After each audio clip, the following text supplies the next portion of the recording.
Tercatat sebagai provinsi penghasil tebu terbesar di Indonesia, membuat Jawa Timur tidak hanya dikenal sebagai produsen gula pasir, namun juga gula semut. Nah, untuk inspirasi akhir pekan pagi ini, kami akan mengajak Anda untuk melihat dari dekat produksi gula semut, mulai dari kegiatan panen di ladang tebu, penggilingan, sampai mengolahnya menjadi gula semut siap konsumsi.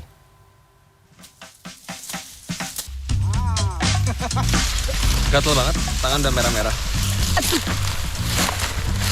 Gampang keserimpet ini. Pas kameramennya jatuh.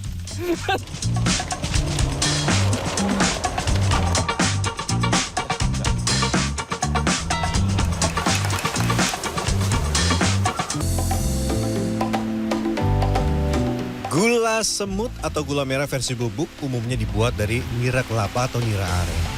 Namun di Jawa Timur, gula semut juga dibuat dari nira tebu. Nira merupakan cairan manis yang diperoleh dari batang tanaman.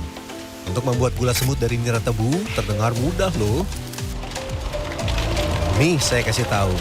Ambil nira dari batang tebu yang telah diperas, kemudian hasil perasan tebu akan dimasak sampai kadar airnya berkurang dan nira tebu mengental. Setelah kering, tinggal dikemas. Proses panen tebu cukup sederhana. Tebu yang telah siap panen dengan rentan usia 10-12 bulan dipotong bagian pangkalnya. Namun jangan dicabut hingga ke akar, sebab tebu bisa dipanen hingga 3 kali. Untuk saya yang tidak pernah memanen tebu sebelumnya, bagian kulit yang tersentuh oleh tebu terasa begitu gatal. Aduh, kena leher. Aduh.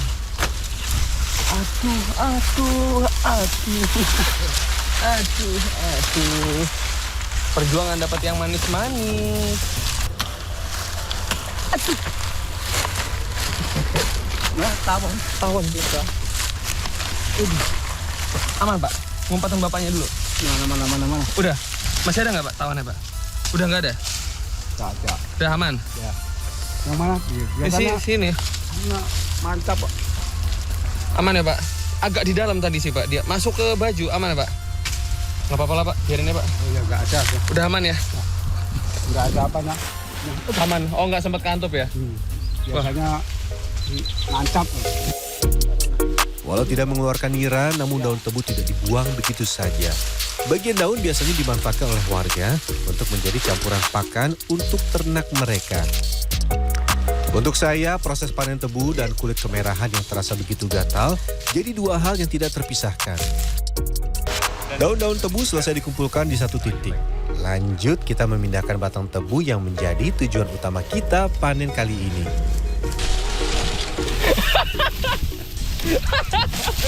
Pas kameramennya jatuh. Pas kameramennya. Semangat, Mas kameramen. Jalannya emang susah ya, Mas ya?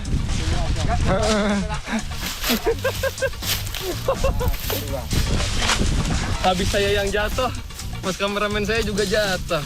Semangat. Setiap hektar tebu biasanya menghasilkan 70-100 ton batang tebu yang memiliki tinggi sekitar 2-3 meter. Baru 1 jam membantu panen, energi saya sudah terkuras habis. Rata-rata para buruh panen di tempat ini mampu memanen hingga 5 ton batang tebu setiap harinya. Namun upah yang didapat tergolong kecil. Per 1 ton mereka mendapat upah Rp60.000 atau Rp60 per kilogramnya. Itu pun masih harus dibagi lagi dengan 3 orang rekan kerja yang lain. Kena aritnya ya pernah macam inilah. Nah, tapi udah. Nah, macam ini kan. Kenapa? Kena arit? Kena arit. Kena arit. Enggak dijahit, Pak, itu, Pak? Enggak. Didiemin aja? Ya, terpeleset gitulah. Kena tunggaknya. Kena tunggak, kena ini berarti? Terus? Ya, akhirnya ya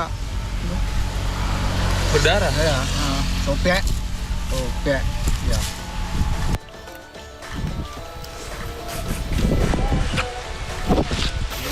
Mantap ya, Pak. Resikonya panjang dan gak mudah untuk panen. Tapi apakah bikin gula semutnya mudah? Kita lihat. Tebu yang telah dipanen akan masuk ke dalam mesin penggilingan tebu yang memisahkan antara sari tebu dengan batang tebu.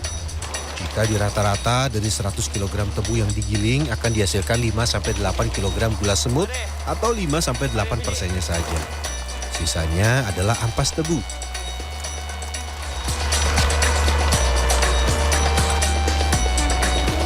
Meski menggunakan mesin penggiling tebu dengan kapasitas di atas 1 ton per jam, kami harus memastikan agar tebu tidak menumpuk pada lubang pemerasan.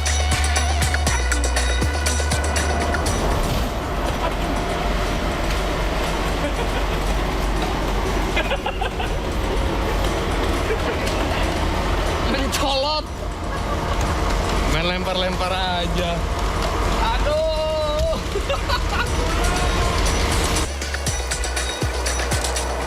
Proses produksi gula semut tidak pernah berhenti di pabrik ini. Mesin nyaris bekerja selama 24 jam. Kali ini saya harus naik hingga ke bagian atas tumpukan tebu untuk menurunkannya ke dalam mesin penggilingan. Satu persatu ikatan tebu kami turunkan. Saya juga harus berhati-hati agar tidak terjerembab ke bagian bawah. Kaki sakit. Tajam.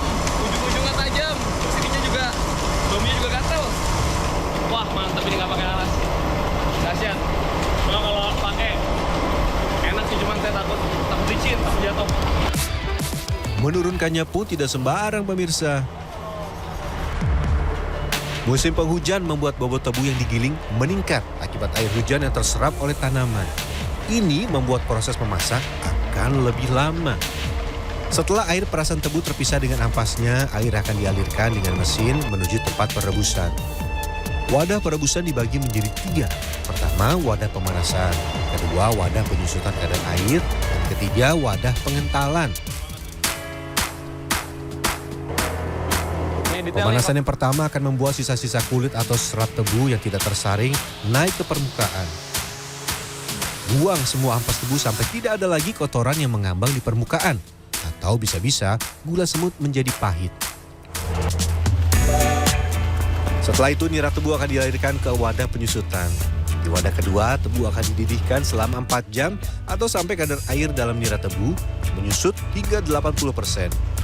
Biasanya pada musim kemarau, proses pemuaian hanya membutuhkan waktu 2 jam. Namun karena kadar air dalam tebu begitu tinggi, pada musim penghujan seperti sekarang ini prosesnya membutuhkan waktu hingga 4 jam. Setelah 4 jam, nira tebu yang sudah menyusut kadar airnya masuk ke proses terakhir, pengentalan. Yang juga nggak kalah penting itu adalah di bagian pengapian. Karena kalau misalkan sampai sih, capek. Kalau misalkan sampai si apinya dalam kondisi naik turun, panasnya nggak stabil, itu akan berpengaruh kepada hasil si gula semutnya. Biasanya sih rasanya jadi tidak semanis biasa karena suhunya naik turun, terus butuh proses masak yang lebih lama dong berarti. Tuh, jadi rasanya tidak akan seenak kalau apinya stabil. Wah, wangi tebunya. Meski telah menjadi ampas atau sisa barang yang telah diambil sarinya, ampas tebu tidak dibuang begitu saja. Ia akan berguna sebagai bahan bakar memasak gula semut.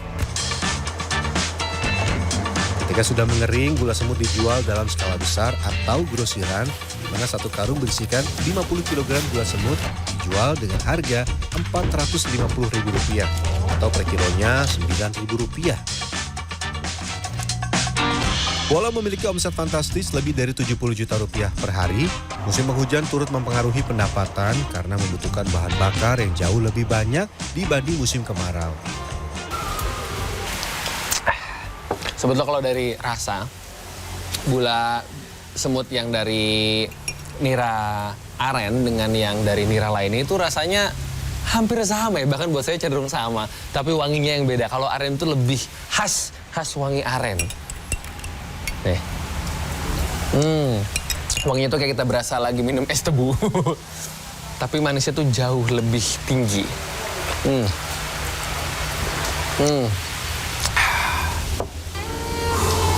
banget.